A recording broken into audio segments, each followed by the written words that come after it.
하나님 말씀 창세기 9장 18절로 27절까지 말씀입니다. 창세기 9장 18절로 27절까지 말씀, 우리 한 절씩 말씀을 교독으로 보겠습니다. 방주에서 나온 노아의 아들들은 셈과 함과 야벳이며 함은 가나안의 아버지라. 노아가 농사를 시작하여 포도나무를 심었더니 가나안의 아버지 함이 그의 아버지의 하체를 보고 밖으로 나가서 그의 두 형제에게 알림해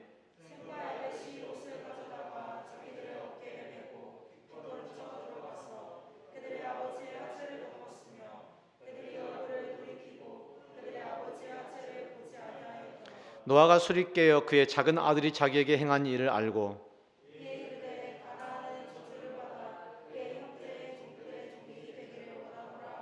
또 이르되 셈의 하나님 여호와를 찬송하리로다. 가나안은 셈의 종이 되고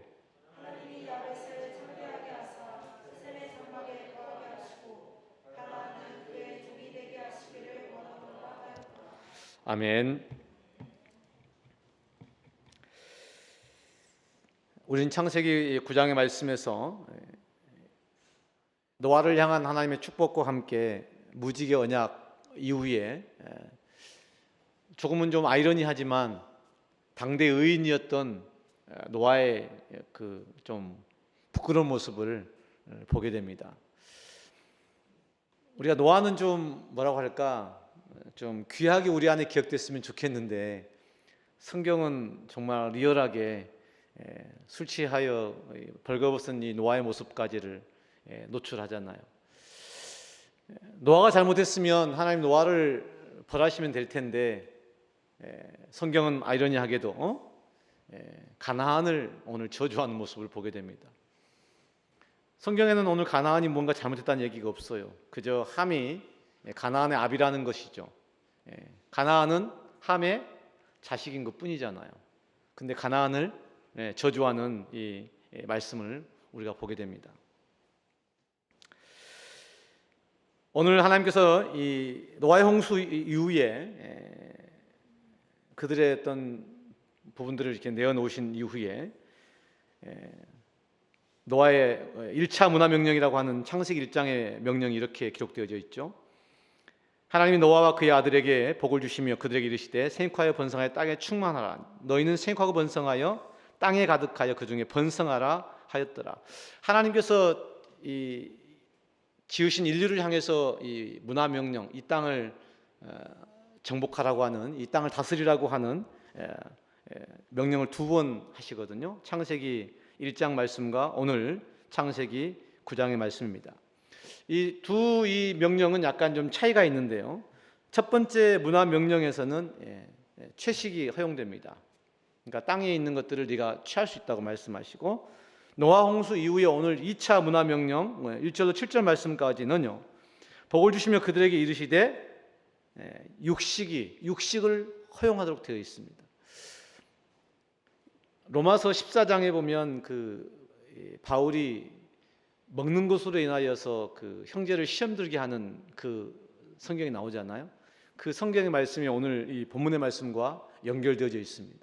그러니까 오늘 채식과 육식을 허용하신 하나님의 이 명령이 아니면 로마서 14장에 있는 그 사건이 오늘 우리 가운데도 여전히 일어난다는 겁니다. 창세기에 하나님 이 땅에 모든 만물을 창조하신 것에 대한 이 하나님의 주권에 대한 이야기가 없게 되면 우리는 오늘 또 형제를 향하여 비판하고 또는 그를 정죄하기도 하는 일들이 오늘 우리 가운데 일어나고 있는 겁니다.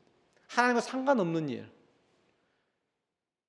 인류가 범죄하여 선악과를 따먹으로 이 땅 가운데 이 선과 악의 어떤 구분점이 생겨가지고 그것으로 인하여서 나는 착하고 너는 악하고, 나는 이쁘고 너는 별로 안 이쁘고, 이런 어떤 세상의 기준을 가지고 우리가 사람을 판단하고 나와 다른 부류의 사람들을 밀어내기도 하고 정죄하기도 하는 일들이 일어난 거죠. 우리는 지금 이 땅에서 그 선악과의 저주에 의한 그 삶을 오늘 또 반복해 가고 있는 겁니다.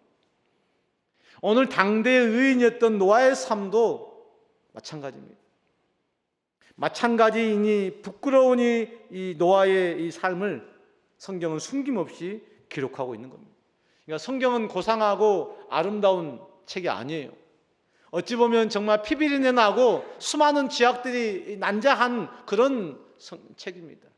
그 안에 하나님의 생명에 대한 이야기가 아주 강하게, 이 땅을 향하신, 그렇게 무너질 수밖에 없는 이 땅을 향하신 하나님의 사랑의 이야기가 그냥 곳곳마다 넘쳐나는 그런 사랑의, 하나님의 사랑의 이야기입니다. 하나님 노아를 통하여 이 땅을 심판하실 때에 이 땅에 사람을 지으셨음을 한탄하셨다고 말씀하십니다. 어찌 보면 지금 이 땅을 살아가는 저와 여러분의 삶을 하나님께서 보시면 아마 그때와 지금과 다를 바가 하나도 없을 것 같거든요. 제가 그래서 몇 년 전부터 제가 하나님의 주권에 대한 이야기를, 제가 하나님으로 하나님 되게 하는 교회라고 하는 이 교회 표어를 제가 가져오면서 저는 그때 당시에 정말로 이것이 뭔지를 정말 몰랐습니다. 온 우주 만물을 창조하신 하나님의 주권을 인정하여 드리는 것이 마땅하지 않을까? 제가 그 렉갓 비갓이라고 해서 너무너무 그것이 좀 좋아 보이더라고. 그래서 우리 교회 표가 되면 참 좋겠다. 3년 전의 일 같은데요. 렉갓 비갓, 하나님으로 하나님 되게 하라. 이 말이 너무너무 좋았어요. 그것에서 제가 이제 또 만들어가지고 뭐 렛처치 비처치 하면서 막 이제 교회로 교회되게 하고 뭐 제가 막 그런 용어를 막 붙였던 것 같은데요. 그리고 3년 뒤에 제가 알게 된 겁니다. 내가 단순히 그때 외쳤던 하나님의 주권이, 하나님으로 하나님 되게 하는 교회라고 하는 이것이, 하나님 결국은 동윤아, 내가 너의 주인이야. 너 그렇게 문장으로서가 아니라, 네가 바라는 교회로서가 아니라 내가 너의 주인이라니까? 라는 지금 삶의 고백으로 지금 다가오고 있는 겁니다. 근데 하나님으로 하나님 되게 하라고 하는 그 말씀까지 왔는데 3년이라는 시간이 지나면서 제 삶이 이제는 바닥에 처박혀 있어요. 보시기에는 좀 그럴싸하게 여러분에게 보일지 모르겠지만, 그래도 뭐 선교회 사역 안에서 그 다음에 교회를 설립한 지가 뭐 10여 년에, 그래도 뭐 큰 교회는 아니지만 그래도 뭐 협소하지 않은 공간 안에서 우리 성도들과 함께 지지고 볶고 그냥 말씀으로 우리가 함께 살아가고 있는 상황들이 한편에서 보면 별 볼 일 없는 것처럼 보여지겠지만 또 다른 편에서는 굉장히 부러울 수 있는 모습이거든요. 제가 늘 말씀드리잖아요. 우리 하늘향기교회는 작지만 큰 교회입니다. 아멘. 대한민국에서 이 유아부가 15명 있는 교회를 찾아보기 쉽지 않을걸요. 청년이 40명 있는 교회를 찾아보기 쉽지 않을 거예요. 우리는 미래지향적입니다. 아멘. 우리는 과거를 살지 않아요. 제 동기 목사님 중에 한 분이 어느 시골 교회로 부임을 했습니다. 갔을 때 성도들이 한 20여 명 있는 시골 농촌 교회였나 봐요. 그런데 사역을 하면 할수록 절망이 되는 겁니다. 그 목사님이 하는 일은 뭐냐면 장례 지내는 일밖에 없는 거예요. 나이 드신 시골의 어르신들, 때가 되면 사람의 왔던 길로 가야 되는 그 길을 반복하다 보니까 이 목사님이 이 질환이 온 겁니다. 우울증이 걸려버린 거예요. 그래서 목회를 멈추고 요양을 갔다는 이야기를 제가 듣게 되었는데, 참 그것도 귀한 목회일 텐데 그걸 감당하는 것이 참 쉽지 않았겠다라는 생각이 들었어요. 그거에 비할 건 아니지만 저는 청년들과 함께 웃으면서 얼마나 할렐루야. 그 목사님에게 좀 할렐루야 하긴 좀 뭐합니다만은 저는 그런 마음에서 기쁩니다.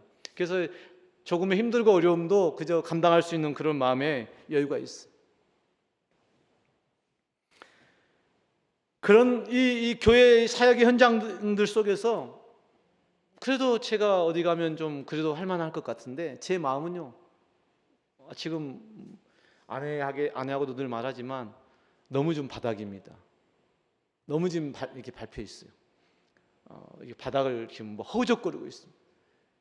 하나님은 높으시고 나는 너무 보잘것없는 겁니다. 이 보잘것없는 나의 것이 딱 벗겨져야 되는가 봐요. 괜히 외쳤어요. 하나님은 하나님 되게 하라고 제가 괜히 외쳤습니다. 그냥 평범하게 그냥 주어진 대로 나의 목회나 감당할 걸 하는 생각이 들었어요. 하나님으로 하나님 되게 한다는 이 삶의 고백, 그 고백이 3년이라는 시간 동안 제 삶을 얼마나 많이 뒤집어 놨는지 몰라요. 간증을 하나 하자면, 제 아들 그 새끼 발가락이 이 뭔지도 모르게 한 15년, 20년 방치가 됐어요. 그러니 이제 발톱은 다 없어졌고 발가락이 이렇게 거의 두 개짜리 발가락처럼 엄지발가락은 아닌데 중지발가락 정도 되는 사이즈로 커진 거예요. 뭐 신경 썼지만 이게 안 되더라고. 뭐 병원도 가봤는데 뭐 무좀은 아닌 것 같은데 그러면서 치료는 안 해주고, 군대에서 뭐 이게 뭔 치료지? 뭐지? 냉동 치료를 해가지고 이렇게 했다는데 아파 죽겠다. 어느 날 아들이 저한테 뭐라고 말하냐면 아빠 발가락을 잘라버리고 싶어 그러더라고. 너무 힘들고 어려우니까.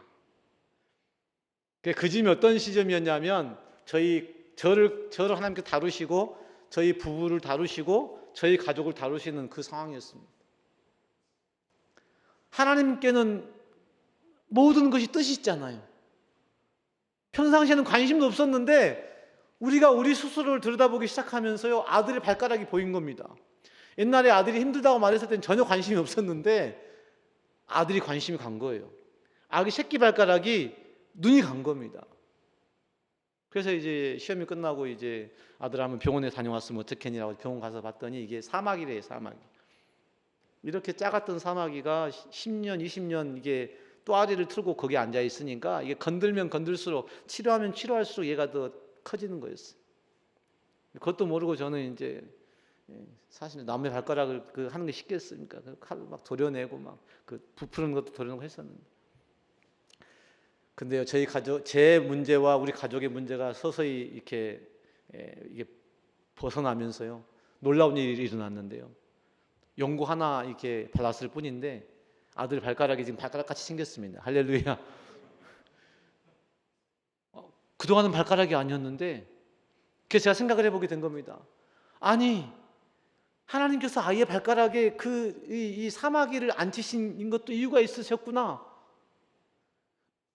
우리 가족의 아들과의 관계가 회복되어지니까 이 사마귀조차도 그냥 순식간에 사라지는 거예요. 여러분 안에 있어지는 인생 가운데 경험하는 그 어떠한 경우도 하나님 없이 일어난 일은 없습니다. 아멘.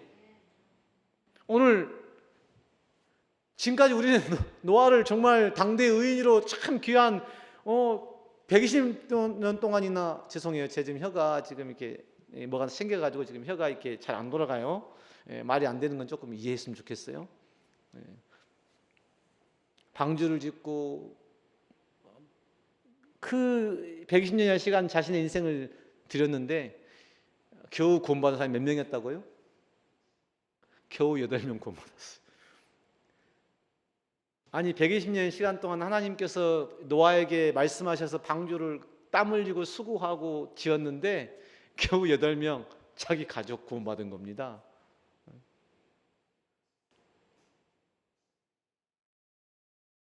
저는 이 상황을 좀 보면서 좀 당황스럽기도 했거든요. 우리도 좀 뭔가 사역을 하게 되면 뭐 10년, 20년 좀 뭔가 하면 눈에 보이는 열매가 좀 있으면 좋겠잖아요.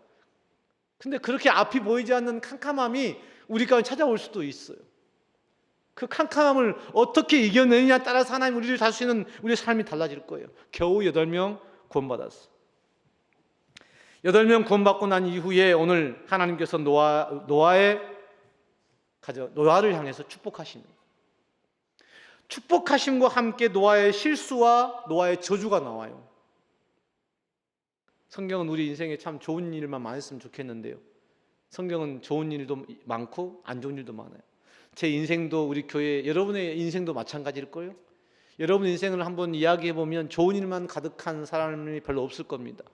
하나님은 우리의 인생 가운데 때로는 공고한 날과 좋은 날들을 함께 병행하게 하사 우리가 내일 일을 알지 못하게 하셨어요. 내일 일은 누구도 모릅니다. 아멘. 내일 망할 거야, 내일 잘 될 거야를 우린 장담할 수 없어요. 근데 세상 사람들은 마치 자기가 무엇인가를 해서 그럴 수 있을 것처럼 생각합니다. 노아가 120년 동안 방주를 짓고 자기 가족과 함께 구원을 받았고 그 가족을 통하여서 온 땅에 사람들이 퍼졌어요. 노아와 그 세 아들로부터 온 땅에 사람들이 퍼졌습니다. 적어도 노아의 홍수의 경험을 했던 사람들, 그리고 구원받은 그 경험들, 노아가 가장 먼저 방주에 나와서 했던 일이 뭡니까? 제단을 쌓는 일이었어요. 하나님을 예배하는 일이었습니다. 그랬던 노아였어요.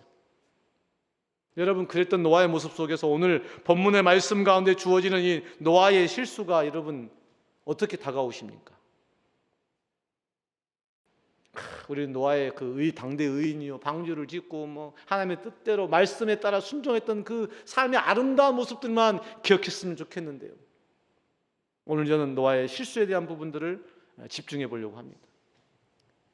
이 노아의 모습이 오늘 이 땅을 살아가는 저와 여러분들의 모습이니까요. 노아에게 하체가 드러나는 이 부족한 모습들이 오늘 하나님 앞에 보여지는 저의 이 겉사람의 모습들로 그냥 리얼하게, 이번 주에 지금 그걸 경험하고 있어요.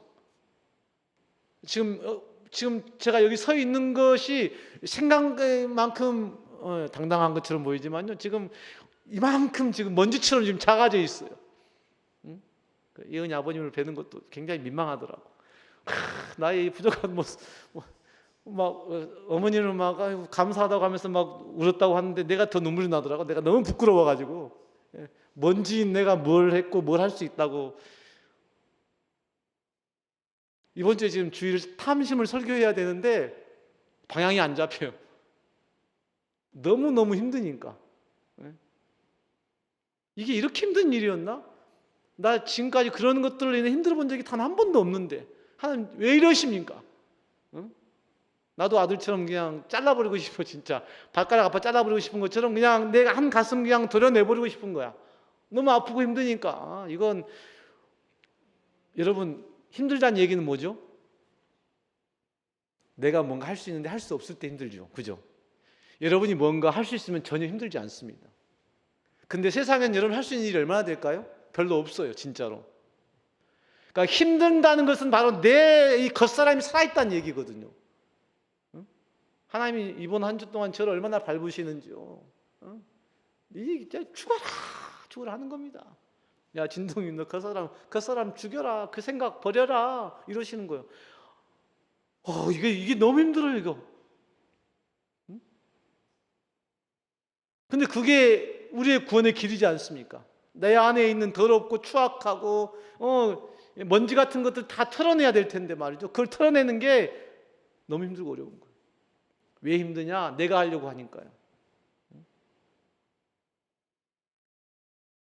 이 설교를 하기 전까지는 제가 하려고 했습니다. 마음은 제가 하나님의 주권을 인정했고 그분을 의존한다고 말했잖아요. 근데 진짜로 그 삶의 고백으로 내가 그렇게 내 삶을 지탱해 가는 건 쉽지 않아. 그것까지 놓는 게 내 손을 떠나버리면 망할 것 같은 거야. 이걸 놓아야 하나님께 온전히 의존되어지고 하나님이 일하실 거 아닙니까? 마지막까지 그걸 붙잡고 있는 거예요. 그걸 붙잡고 지금 이번 주 내내 고민하고 있는 겁니다. 이미 하나님은 다 해결해 놓으셨고, 동윤아 너만 포기해. 한번 발표줘. 한번 내려놔. 말씀하시는데 그걸 끝까지 붙들고 못 내려놓는 거예요. 그러면 너무 창피할 것 같고, 그러면 정말 강단에 설 수 없을 것 같고, 제가 아내 보기가 부끄러웠어요. 지난 화요일인가 아들이 없는 틈을 타가지고 아내와 함께 막 싸웠습니다. 영적으로 싸웠어요. 평생을 함께 해온 내 아내에게도 저의 이 부끄러운 마음을 이야기를 못한 거예요. 그러니까 아내에게 자꾸 좀 심한 말을 한 겁니다. 툭툭 친 거예요. 단순한 얘기였어요. 제가 무엇을 하고 있을 때 아내가 여보 탐심이 뭐야? 라고 물었고 이번 설교 어떻게 되라고 묻는 거였는데 제가 짜증이 막 올라온 겁니다. 제가 지난 몇 년 동안 쌓아왔던 제 안에 있는 그 짜증들을 그 한순간에 다 풀어버린 거예요. 됐어. 제가 설명하면 되잖아요. 여보 지금 내가 조금 바쁘니까 조금 이따가 얘기하세요라든지 하면 될 텐데 제가 그냥 퉁명스럽게 내가 뭐라고 말했지? 아무튼 아내가 시험 들 정도로 제가 말한 거예요. 귀찮다는 듯이. 그래 놓고는 거의 30분, 1시간 이야기를 하는데, 내가 지금 왜 이렇게 짜증을 내고 있는지를 제가 설명을 하고 있더라고. 여러분, 제 인생에서 이런 상황을 설명한다는 건 있을 수 없는 일입니다. 근데 제가 그걸 설명을 하고 있어요. 여보, 내 마음이 이런 것 같아. 내 마음이 이래서 좀 많이 힘든 것 같아. 내가 너무 견디기 어려워. 이렇게 얘기하고 있는 거예요. 근데 그 얘기를 하는데 막 눈물이 나더라고. 내가 누군가에게 인정받고 누군가에게 정말 떳떳한 모습으로, 정말 당당한 모습으로 보여주려고 저를 포장해왔던 제 삶의 모습이 그냥 드러난 거예요. 내 아내에게조차도 나의 이 부끄러운 속내를 보여주고 싶지 않은 거예요. 근데 하나님께는 보여드릴까요? 아니요. 앞에서는 절대 주권을 이야기하고 절대 의존을 이야기하고, 우리가 그 하나님 앞에 우리가 성령으로 말미암아 정말 헌신하는 삶을 살아야 됩니다 라고 말하지만, 내 아내에게 내 안에 있는 그 부끄러운 모습 하나 보여주는 게 싫은 거예요. 내가 살아있는 겁니다. 그게 힘든 거예요.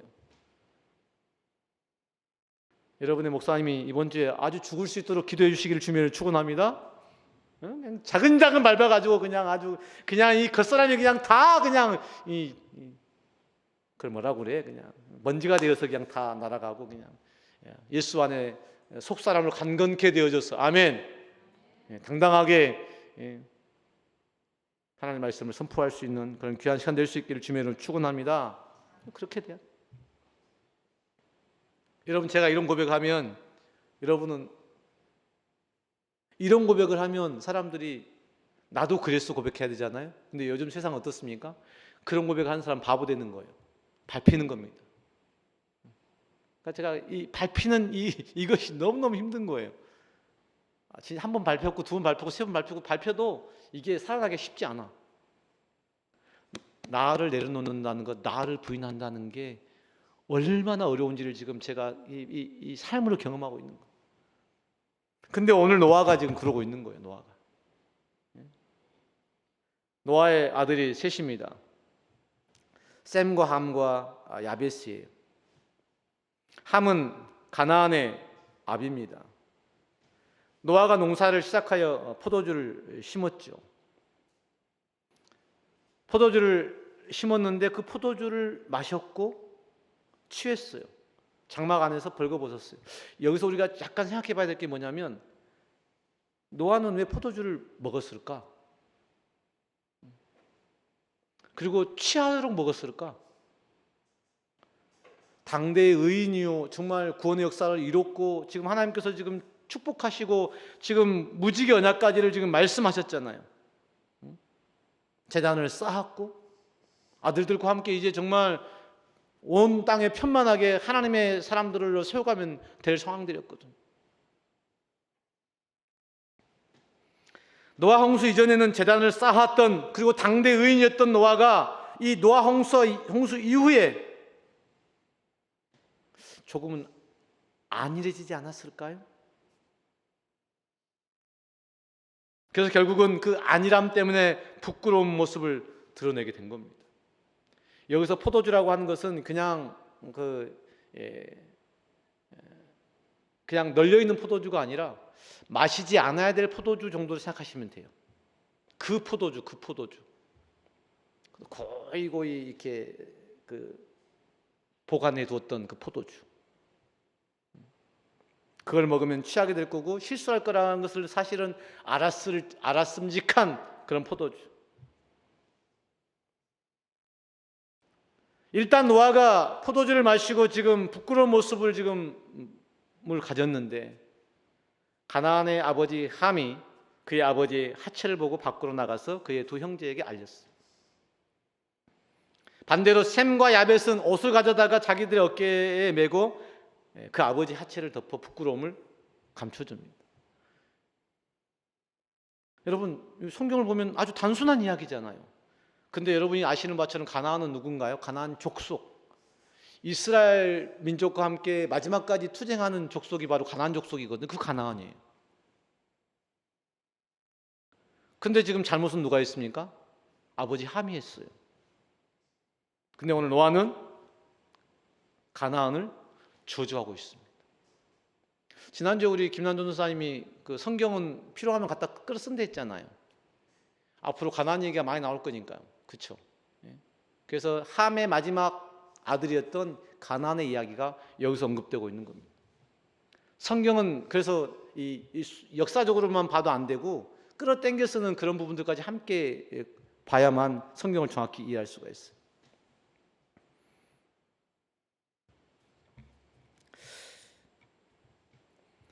아버지의 하체는 수치를 이야기합니다. 부끄러움을 이야기해요. 선악과 이후에 이것도 선악과의 문제였잖아요. 선악과 이전에는 아담과 하와가 벌거벗었으나 부끄러운 줄 알지 못했어요. 그죠? 근데 선악과 이후에 부끄러워서 결국 무화과 잎으로 치마를 만들어 입었고 하나님께서 가죽을 입히셨잖아요. 하체의 수치라는 것도 사실은 선악과 이야기입니다. 성경 전체를 바라보게 되면 결국 선악과 이전과 이후로 구분할 수 있어요. 또 노아 홍수 이전과 이후로 구분할 수 있습니다.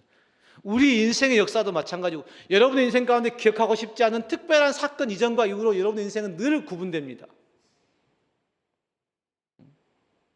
여러분이 중학생 이전과 이후, 사춘기 이전과 이후, 고등학교 이전과 이후, 대학교 이전과 이후, 예수를 만나기 이전과 이후, 결혼하기 이전과 이후, 직장생활 이전과 이후. 근데 이전과 이후의 모든 삶의 주인은 누구시라고? 하나님이시라고. 근데 우리의 인생에서 그때그때마다요 주인이 바뀌어갑니다. 여러분 잘 생각해 보세요. 여러분 사춘기 때 여러분 주인은 누구였어요? 여러분 친구였잖아요. 그래서 아빠한테 대들고 엄마한테 험한 말하고 여러분 다 그러셨죠? 착한 척 하지 마세요. 결혼하면요 자기 남편 자기 아내가 최고라고 말하는데 진짜 결혼해 살잖아요? 아니요. 그러니까 싸우고 이혼하는 겁니다. 정말 사랑해서 결혼했는데 그게 전부가 아닌 거야. 결국 하나님이 없는 인생의 연속은요 선악과의 저주에 매인 인생의 연속이에요. 자기가 좋은 거라고 취했는데 그게 좋은 게 아닌 거야. 나쁜 거라고 피했는데 그게 나쁜 게 아니었던 거예요. 하나님에게는 좋은 것과 나쁜 것의 구분이 없어요. 그러니까 성경 자체가 좋은 일, 나쁜 일을 다 기록한 게 뭐냐면 하나님에게는 그게 아무것도 중요한 게 아니야. 그 모든 것을 합력하여 선한 역사를 이루시는 분이 하나님이세요. 아멘. 그러니까 성경을 볼 때 이거는 참 좋은 얘기 좀 여러분 성경을 볼 때 그런 얘기만 읽잖아. 좋은 얘기 막 피비린내 난 얘기는 별로 안 읽고 싶잖아요. 막 누가 누구를 죽이고 막 이런 얘기 안 읽고 싶지 않아. 그래서 여러분이 기억하는 성경은 대부분 어떤 얘기입니까? 좋은 이야기, 아름다운 이야기잖아요. 아니 하나님의 주신 말씀 1.1획도 틀림이 없다고 말씀하셨는데 우리는 말씀을 읽을 때 좋은 이야기만 읽는다고, 은혜가 되는 이야기만 읽는다고, 지저분하고 더러운 이야기는 안 읽는다고. 왜 그런 줄 알아요? 내가 지저분하고 더러우니까 그런 거예요. 성경에 내 마음이 비춰지잖아요. 그러니까 더러운 마음인데 내 마음은 좀 좋은 마음이라고 좋은 이야기만 해요. 말씀을 가르칠 때도 좋은 이야기만 가르칩니다. 이런 노아의 수치스럽고 더럽고 저주스러운 이야기는 빼버리는 거지. 말씀을 취할 때도 선악과로 취한단 말이에요. 좋은 말씀이 있고 안 좋은 말씀이 있는 것으로 취한단 말입니다. 그래서 성경 전체는 하나님의 사랑의 이야기인 줄로 믿습니다. 아멘. 성경의 이야기는 사랑이 본질이에요. 선과 악의 문제가 아니라 생명의 문제입니다. 율법과 자기의의 문제, 겉사람의 문제가 아니고 하나님의 사랑과 은혜의 이야기예요. 오늘 노아의 이야기도 하나님의 사랑과 은혜의 관점에서 읽어야 됩니다. 가나안을 저주하는 이야기도 그렇게 읽어야 합니다. 가나안의 아비 함은 나쁜 사람이었구나, 셈과 아벳은 착한 사람이었구나가 아니에요. 그래서 우리가 선을 취하고 악은 버려야 된다고 하는 이 긴장과 부담들을 우리가 가지고 살아갈 수밖에 없거든요. 하나님에게는 셈도 함도 야벳도 하나님의 섭리 안에 있는 노아의 자식들입니다. 아멘. 우리 기독교인들이 한 가지 잘못한 일이 뭐냐면 끼리끼리라고 하는 게 있어요. 어디 가서 여러분 믿는 사람이라고 하면 굉장히 반갑죠? 안 믿는다고 하면 일단 거북스럽고, 그가 담배를 피잖아요? 그러면 가까이 가고 싶지 않죠. 그가 술을 마신다? 그러면 저는 가까이 할 사람이 아닌 거잖아요. 우리는 그렇게 우리 스스로가 하나님의 이 온 우주 만물을 통치하시는 그 영역 자체를 제한시켜버려요. 그러니 하나님이 역사할 공간이 없는 겁니다. 그것이 바로 선악과의 이 저주 안에 우리 스스로가 갇혀가는 거예요. 교회가 힘을 못 쓰는 이유가 바로 그 지점입니다. 우리 믿음의 사람들이 세상을 향해서 담대하게 믿음의 삶을 선포하지 못하는 이유가요, 바로 그것 때문이에요. 저도 그 사람 중에 한 사람이었고, 성경의 좋은 이야기, 아름다운 이야기, 누군가에게 들려줄 만한 이야기들을 주로 많이 했죠. 이 부끄럽고 추악하고 멸망하고 저주당하는 이야기들은 감춰버리는 겁니다.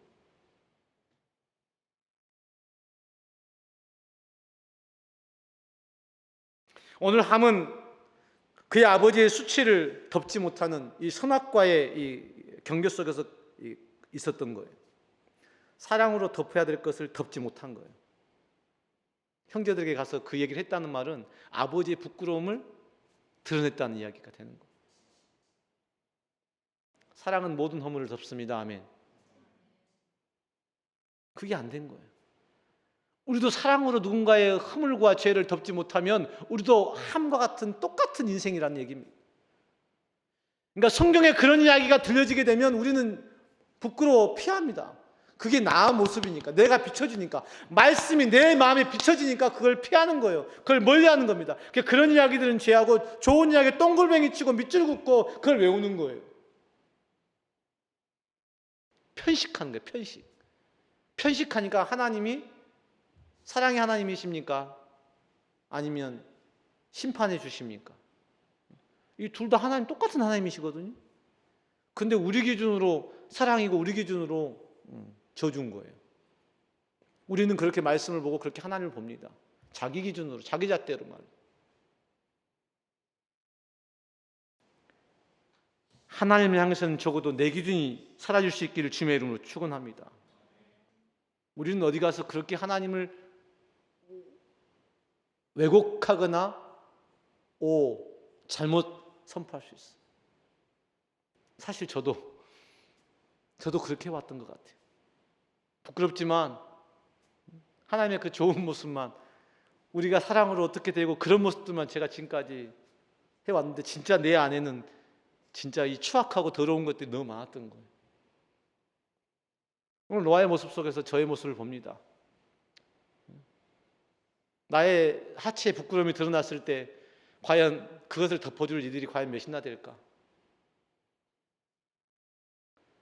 내가 하지도 않았던 나의 삶과 상관없는 이야기들이 들려가는 모습들을 보면서 세상은 이렇구나, 세상이 그런 줄 알았는데 어떻게 믿음의 사람들이 그럴 수 있을까? 라고 하는 데까지 이르게 된 거예요. 그럴 수 없는데. 그래서 오늘 말씀을 통해 인정하게 된 겁니다. 세상은 그렇구나. 사람은 그렇구나.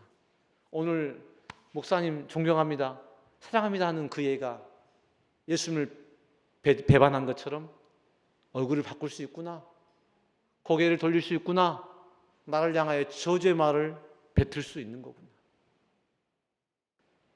평생을 함께 산 아내가 나에게 상처를 줄 수 있는 거구나. 내가 사랑하는 내 아들이 나에게 아픔을 줄 수 있는 거구나. 세상은 그러는 거예요. 아멘.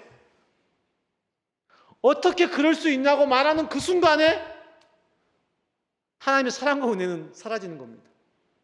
내가 나서는 거예요. 내가 드러나는 그 순간 우리 인생은 꼬이기 시작하는 거예요.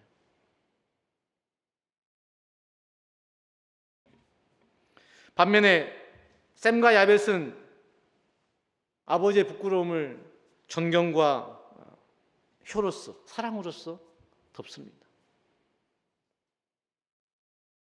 여러분, 누군가 허물과 죄가 드러나거든 그렇게 사랑으로 덮는 은혜가 있기를 주님의 이름으로 축복합니다. 성경은 그 어떠한 경우에도 나쁘거나 악한 것이 없습니다.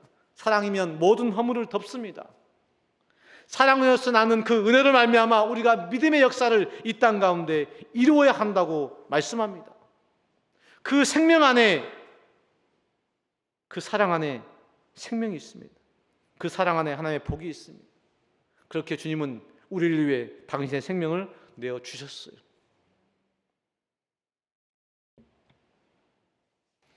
그렇게 셈에 대한 저주와 셈과 야벳에 대한 축복 이후에 노아는 950세에 죽게 됩니다. 홍수가 끝나고 난 다음에 350년을 살았습니다. 여러분, 홍수가 끝난 이후에 350년의 시간 안에 오늘 노아의 이 단편적인 이야기, 이 이야기를 보면 참 순탄치 않았구나를 볼 수 있어요. 노아는 노아 홍수 이전의 삶과 노아 홍수 이후의 삶의 속에서 솔로몬 같이는 아닐지 모르겠지만 안일함 속에서 나티함 속에서 실수를 자주 범했을 테고 그 실수들 속에 결국 가나안도 그의 자식이지 않습니까? 여러분, 노아가 그렇게 가나안을 저주했다고 해서 가나안이 노아의 자식이 아닌 게 아니죠. 노아의 자식이에요. 가나안이 함의 자식이고 함은 노아의 자식입니다. 족보는 그것을 숨길 수 없다고 말합니다. 그렇게 홍수 후에 350년의 삶을 살았고 모든 인생이 가는 그 길을 따라 오늘 죽음에 이르게 됩니다. 우리 인생은 결국 죽음으로 끝납니다. 아멘. 그래서 이 땅의 것은 공허와 혼돈과 흑암의 깊음이 있어요. 있는 것이 있는 것이 아니고 없는 것도 없는 것이 아닙니다. 오늘 가나안을 저주할 때에 종들의 종이 되기를 원한다고 했어요. 저는 좀 내가 아무리 만약에 아들이 결혼해서 아이를 낳고 손자가 나에게 아무리 나쁜 짓을 해도 나 이렇게 저주 못할 것 같거든요. 종들의 종이 된다. 여러분, 종도 비참한 삶인데 그 종들의 종은 삶이 없는 거잖아요. 성경이 얼마나 무서운 이야기인지 우리가 기억해야 됩니다. 죄가 얼마나 무서운 이야기인지 우리가 기억해야 돼. 근데 우리는 그 죄를 막 부여잡고 안 버리려고 막 발버둥 치는 거야.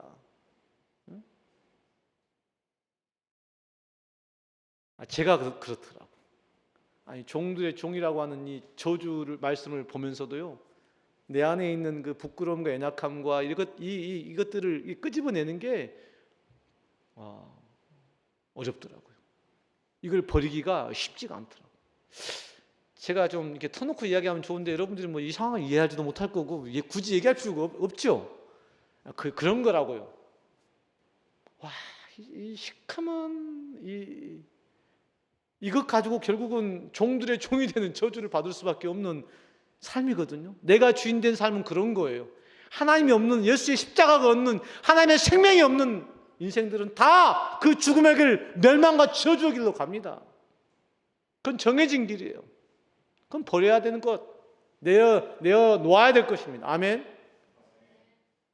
근데 저조차도 오늘 내가 힘들어하고 있는 이유는요, 그걸 못 내려놓으니까, 그걸 포기 못하니까, 그냥 제가 옛날에 그 말씀 드렸잖아요. 길 가다가 똥이 있으면 그걸 줍고 아이고 귀하다고, 아이고 황금색이라고 그걸 이게 하는 사람 있나요? 다 피해갈 거잖아요. 냄새 난다고 버릴 거잖아요. 근데 그 지저분한 것들을 우리 마음에 우리는 품고 살아, 오늘도. 그러고 아내를 미워하고 남편을 막 하고 자식들을 하고 막 또 부모님을 또 함처럼 하고 그러는 거예요. 가시가 막 덫이 나가지고 막 어디 그냥 누가 내 어떤 이 원함을 어디 풀 곳이 없는가 막. 그러니까 서로 상처를 주고받으면서 그냥 살아갑니다.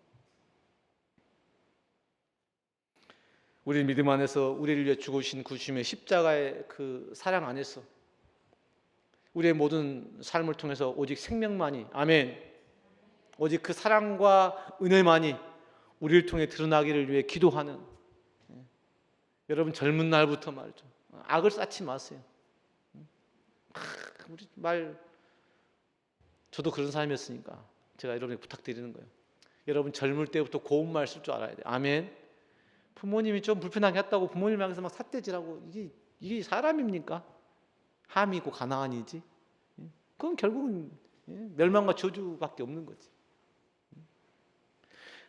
내가 그런 인생임을 내가 인정하는 거. 아멘.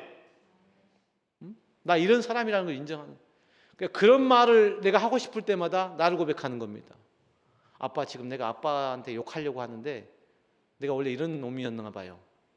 자기 고백이요, 이게 엄청 중요한 거예요. 제가 아내한테 제가 제 고백을 그렇게 평생 제가 해본 적이 없는데요. 요즘 아내가 저를 굉장히 불쌍히 여깁니다. 그래서 막 맛있는 것도 해주려고 하고, 맛있는 것이 없다고 막 미안해하기도 하고 막. 그렇습니다.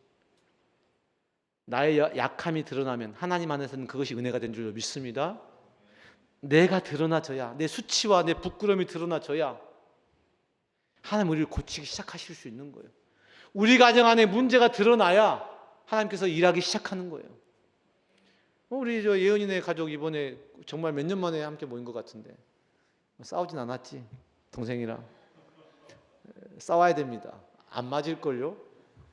생각도 다르고 지금 환경 다르기 때문에 간만에 만나가지고 지금 어색하기도 하고, 처음엔 좋았는데 이제 뭐 원룸에서 가족 4명이 함께 있어봐 막 아빠 막 이러면서 막, 희상이는 차라리 뭐라고 휴가 왜 나왔니? 그냥 거기 가만히 있지.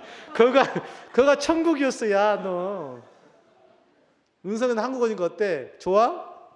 진짜? 뭘 좋아? 난 너무 싫어. 난 우간다 가고 싶어. 거가 존 땅이야. 자, 정리하십시다. 오늘 정말 제가 너무 힘들어서 지금 자꾸 오고 가는 것 같은데요, 양해를 부탁드릴게요. 당대 의인이었던 노아, 방주로 구원의 역사를 이뤘던 노아, 그 많은 수고에도 겨우 8명 구원받아서 8명 구원받았던 그 노아 홍수 이후에 그 가족사가 정말 부끄럽고, 앞으로는 이제 바벨탑 쌓고 이제 멸망을 향해 가는 그 역사가 이제 기록되거든요.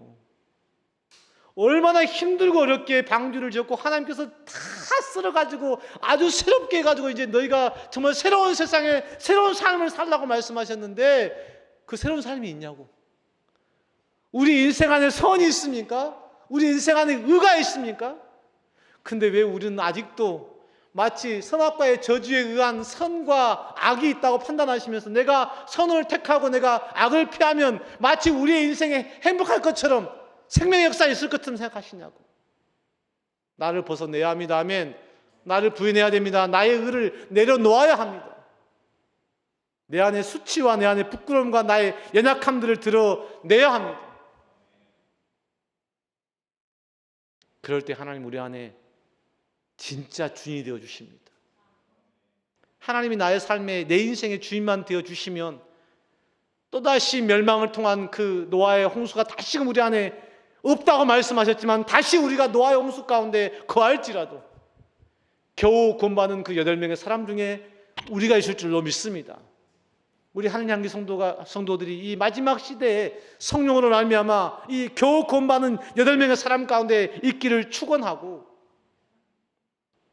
그들이 또 죄를 반복하는 그 역사를 반복할지라도 우리를 통하여 하나님이 일하시는 그 귀한 역사에 주인공 될 수 있기를 주님의 이름으로 축복합니다. 함께 시간 찬양하시겠습니다. 내가 주인 삼은 모든 건 내려놓고.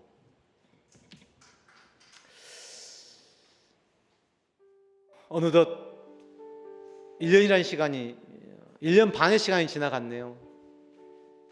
제가 선교회 여름 수련회 때인가 제가 그 영분별에 대한 말씀을 여러분에게 선포하고, 그것으로 제 목회의 방향을 잡아서 외친 지가 벌써 1년이라는 시간이 지났어요. 저는 3년 전에 하나님께서 저에게 역사하셔서 그런 어떤 경험을 하게 하셨고, 정말 하나님이 내 인생에, 우리 교회의 주인 된다는 것이 무엇일까? 그럼 저는 정말 제 인생이 좀 뭔가 남들에게 보이기 좋게 우리 교회가 정말 남들에게 부러울 만한 그런 교회가 되고 좀 그럴 줄 알았거든요. 근데 우리 교회의 모습이 자꾸만 제가 제 눈으로 볼 때는 안타까운 모습, 제 속을 들여다보면 오늘 노아의 그 부끄러움과 연약함들처럼 캐도 사라지지 않는, 일주일에 한두 번 제가 아들의 그 발가락에 약을 바르면 그 나오는 그 이게 무슨 피, 그 이게 거피들을 제가 제거해 주거든요. 사랑과 정성을 담아서 팍 잘라보고 싶은데 그게 안 되고 그냥 어떻게 안 아프게 그냥 해보려고 이렇게 하는데, 우리 주님이 오늘 내 안에 이 숨겨진 부끄러움과 연약함들을 내가 꺼내기 정말 너무 힘든데 그것을 다 품에 안으시고 아마 그러고 계시지 않을까. 내어놓기만 하면, 고백하기만 하면 그분의 그 사랑과 은혜 안에서 그 모든 것이 눈 녹듯이 녹아내리고 나를 품에 안으시고 애썼다, 그 버릴 거 진작 버리지 진가이 고이고 있었니? 라고 말씀하지 않을까. 여러분 안에 어떤 문제와 어떤 어려움과 어떤 아픔이 있는지는 알 수는 없습니다.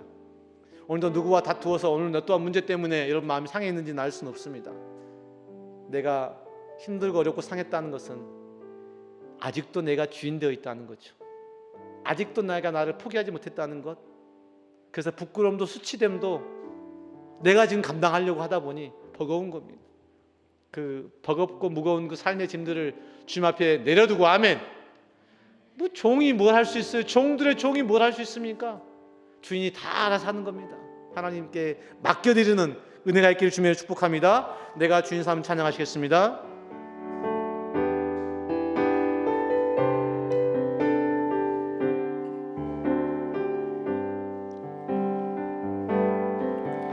내가 주인 삼은 모든 건 내려놓고 내 주 되신 주 앞에 나가 내가 사랑했던 모든 건 내려놓고 주님만 다시 한번, 내가 주인 삼은 모든 것, 내가 주인 삼은 모든 것 내려놓고 내 주 되신 주 앞에 나가 내가 사랑했던 모든 것 내려놓고 주님만 사랑 거친 풍랑에도 주 사랑 거친 풍랑에도 깊은 바다처럼 나를 잠잠케 해 주 사랑 내 영혼의 반석 그 사랑 위에 주 사랑 거친 풍랑에도 주 사랑 거친 풍랑에도 깊은 바다처럼 나를 잠잠케 해 주 사랑 내 영혼의 반석 그 사랑 위에 서리. 함께 시간 기도하십시다. 하나님은 복을 주시고 생육하고 번성하여 땅에 충만하라는 말씀하셨습니다. 내가 다시는 물로 세상을 심판하지 않을 거라고 말씀하셨지만 노아는 노아 홍수 이후에 너는 다시 자신의 부끄러움을 드러내었고 그 자식들은 또 축복과 저주를 받는 역사를 반복하게 됩니다. 우리 인생은 그렇게 연약합니다. 우리 인생은 그렇게 시에 넘어집니다. 시 아니라고 시 세상의 시험에 빠질 수밖에 없는 인생들입니다.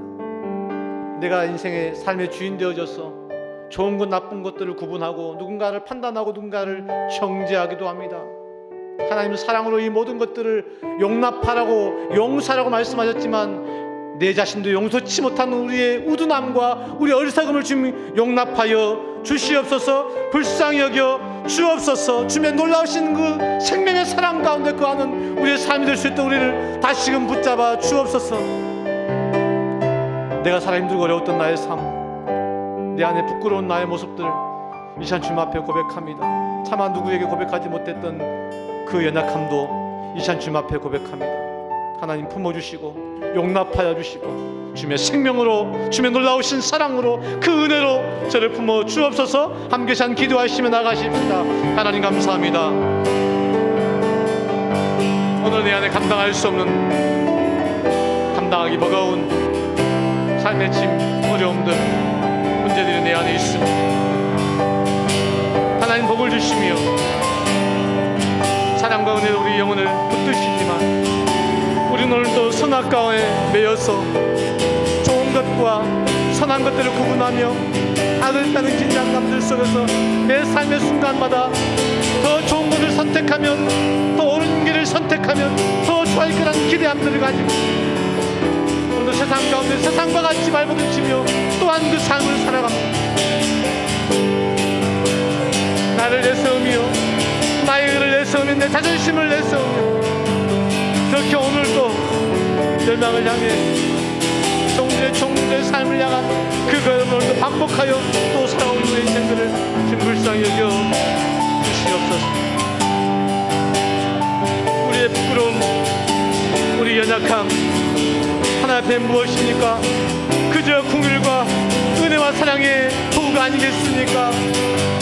그래도 오늘 들고 있는 나의 약함, 나의 부족함과 나의 죄악됨 주님 앞에 고백할 수 있도록 인도하여 주시옵소서. 하나님 때문이 아니라 나의 약함 때문임을 주님 고백합니다.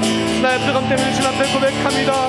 그러나 내 안에 있었던 수많은 아픔과 문제 어려움들을 주님 앞에 주님 고백하오니 우리를 긍휼히 여기시고 우리를 불쌍히 여겨 주시옵소서.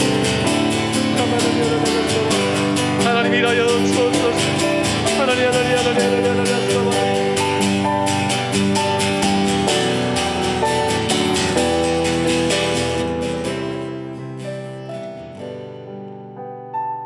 하나님 때문에 시험 받는다고, 하나님 때문에 내 삶이 이렇게 힘들고 어렵다고 말하지 마십시오.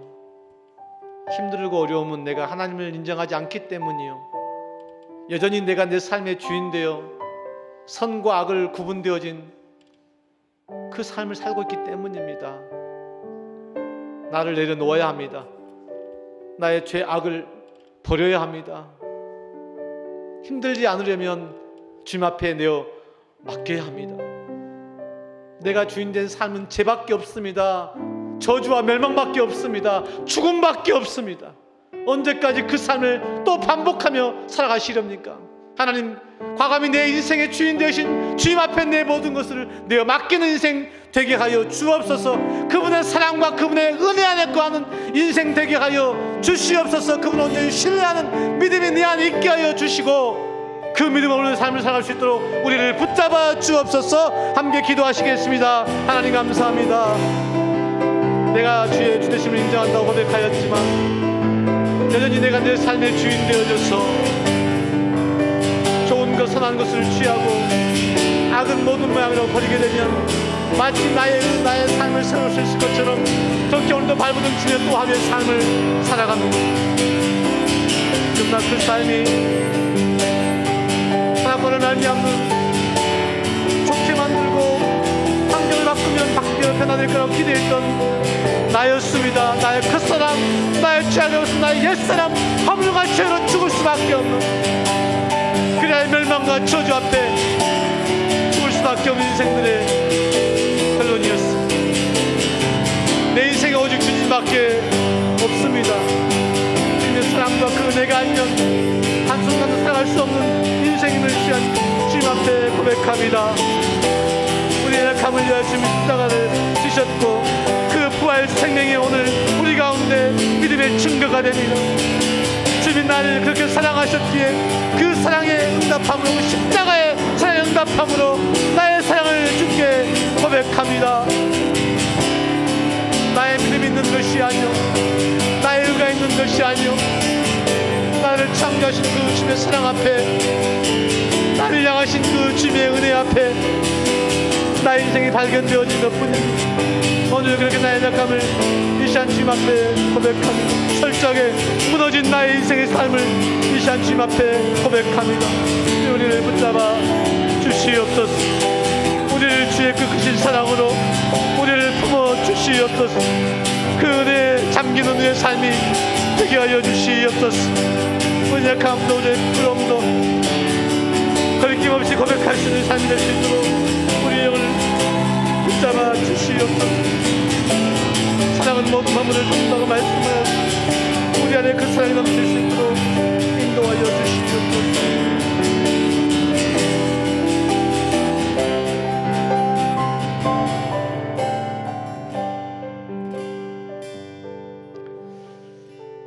내가 참 이기적인 사람이라는 사실을 아내와 대화하면 할수록, 말씀을 접하면 접할수록 발견하게 됩니다. 나를 부인하고 나를 내려놓는 것이 참 지독하게 힘들고 어려운 일이구나를 깨달습니다. 두 손 들고 주님 앞에 나가면 끝날 일인 것을 사람이라 쉽지 않다는 사실을 절실히 느낍니다. 여러분 어떻습니까? 여러분도 그렇지 않습니까? 내 생각과 내 이익과 내게 유익된 것들을 취하려고 발버둥치는 거짓된 우리들의 그 모습이 추하다고 알면서도 우리는 또 오늘 하루 그 삶을 삽니다. 내가 의로우려면 누군가가 불의해야 합니다. 내가 아름다우려면 누군가가 미워야 합니다. 우리는 그렇게 세상을 향하여 판단하고 정죄하고 시험을 주는 일들을 반복하며 살아갑니다. 그러면서 거룩한 척, 의로운 척, 믿음 있는 척, 하나님을 잘 믿고 있다는 척하면서 가면을 쓰고 그렇게 지금까지 살아왔습니다. 얼마나 더러운지, 얼마나 추악한지, 얼마나 썩는 냄새가 나는지 우리 자신을 보지 못한 채 말이죠. 하나님, 오늘 우리 자신들을 보게 하여 주옵소서.